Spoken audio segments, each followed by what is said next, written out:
TS and the IAS and the IPS and the IFS, Indian Foreign Service, administrative service, police service, fire service, etc., is a legacy that India had gotten post-independence. The officers have not changed. The red tape, of course, has come down a big time, but in Telangana, we are ranked today as the state with the most ease of doing business in the country, as per Government of India and Niti Aayog. And there is a reason why we have been able to achieve that.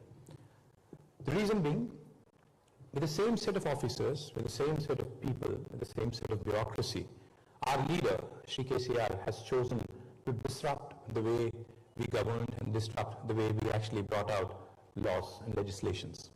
The first piece of legislation I will talk about quickly is something called as the TS-iPASS.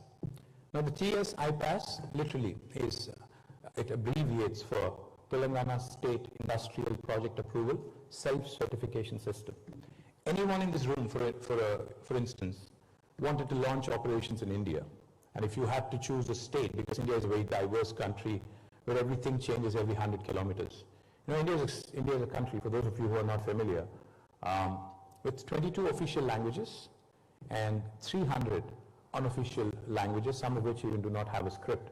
And for those of you who are wondering, these 22 official languages actually are as different from one another as are probably English and German and French. So India is a very, very interesting, very, very diverse country. It's more like Europe. It's United States of India with a European sort of composition and a very diverse country. Now the reason why I say all this is because when you start making investment decisions by drawing simpler comparisons, say to a large country like China and India, you'd probably be ending up confused. Because China is a country which has got a very lot of homogeneity. You know, it's a country where language and a lot of other things are common across the nation. But in India, like I said, everything changes every 100 kilometers.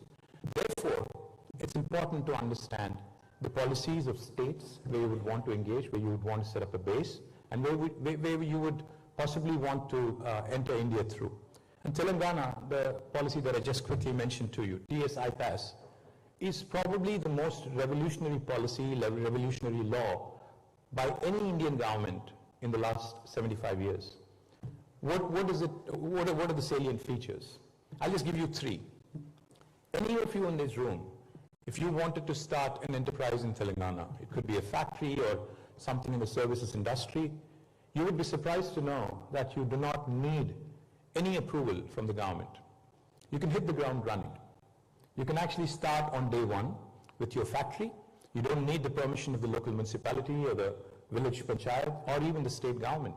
If you have a piece of land that is already owned by you, if you already are allotted to you, you can start construction on day one.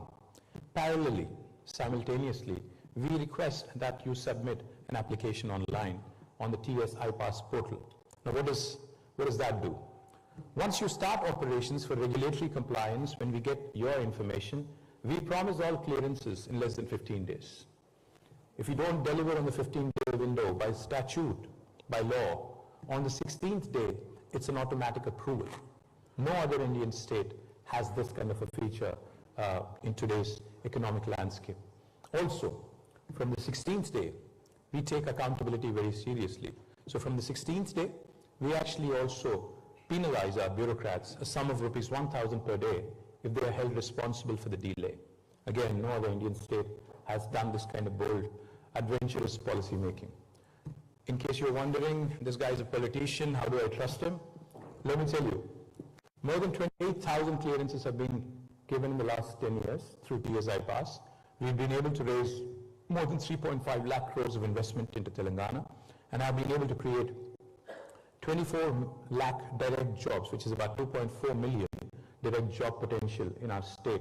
And that, again, ties back to the explosive growth that we had in the technology sector, from 300,000 jobs to 1 million jobs, from 57,000 crores of IT exports to 2,41,000 crores IT exports, and also the ability to attract the world leaders like Apple, Google, Microsoft, Amazon to set up their largest base outside of the US and outside of their headquarters in my state. In summary, I'll just say one thing.